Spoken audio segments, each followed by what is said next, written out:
Praise God, a blessed day. Welcome po sa ating Divine Connection Short Edition. Napansin niyo po ba yung word na sail your new home? Katabi ko.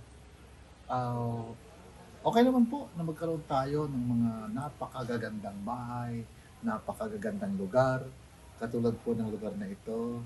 Hindi po naman bawal yan. Pero alam niyo po ba na mayroon pong ipinangako na napakagandang lugar ang Panginoon. Ano? Sabi sa Bible, time will come, pagbalik po niya, mayroon pong Holy City, New Jerusalem na bababang galing sa langit. But assignment niyo na po sa Revelation 20:21.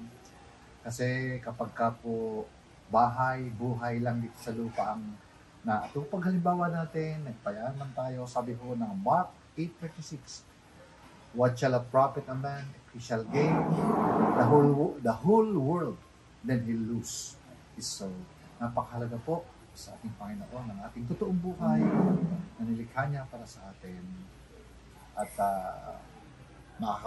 makakamtan man lang natin yung ating new home kapag ang ating buhay ay naisuko natin sa Panginoong Hesus. Tinanggap natin ang biyayang ito, ang Panginoon bilang Panginoon, tagapagligtas ng ating buhay.